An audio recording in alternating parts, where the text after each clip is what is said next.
ഇന്നത്തെ നമ്മുടെ ബ്രേക്ക്ഫാസ്റ്റ് ഉപ്മ എങ്ങനെ ടേസ്റ്റി ആയിട്ടും സിമ്പിളായിട്ടും ഉണ്ടാക്കുന്നത് നോക്കാം.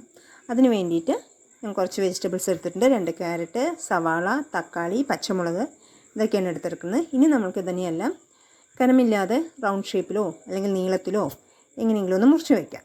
ഞാൻ ഇപ്പോൾ ഇതെല്ലാം മുറിച്ച് മാറ്റിയിട്ടുണ്ട്. ഇനി വേണ്ടതാണ് റവ. ഞാൻ 3 കപ്പ് റവ എടുത്തിട്ടുണ്ട്. വറുത്തെടുത്ത റവയാണ്. ഇനി ഒരു പാൻ വെച്ച് അതൊന്ന് ചൂടാകുമ്പോൾ അതിലേക്ക് കുറച്ച് എണ്ണ ഒഴിച്ച് കൊടുക്കാം.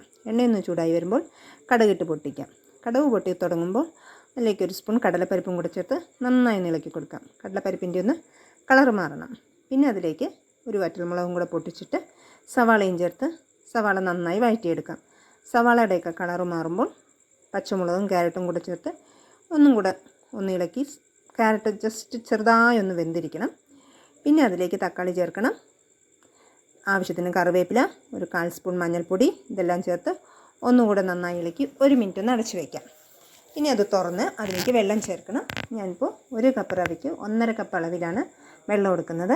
ആ വെള്ളവും ചേർത്ത് ആവശ്യത്തിനുള്ള ഉപ്പും ഇട്ടിട്ട് അടച്ചു വെച്ച് തിളപ്പിച്ചെടുക്കാം. ഇനി അത് തിളച്ച് വരുമ്പോൾ അതിലേക്ക് നമ്മളുടെ റവ കുറച്ചായി ചേർത്ത് നന്നായി ഒന്ന് ഇളക്കി യോജിപ്പിക്കാം. പിന്നെ അതിലേക്ക് ഒരു സ്പൂൺ നെയ്യും കൂടെ ചേർത്തിട്ട് ഒന്ന് അടച്ച് വെച്ച് 5 മിനിറ്റ് ലോ ഫ്ലെയിമിൽ അടച്ച് വയ്ക്കുക. അത് തുറന്നതിന് ശേഷം നല്ലപോലെ ഇളക്കിയെടുത്താൽ നമ്മുടെ കട്ടയൊന്നുമില്ലാത്ത നല്ല ടേസ്റ്റിയായ റവ ഉപ്മ റെഡി. എല്ലാവരും ഒന്ന് ട്രൈ ചെയ്ത് നോക്കുക ഇങ്ങനെ. അപ്പോൾ താങ്ക് യു.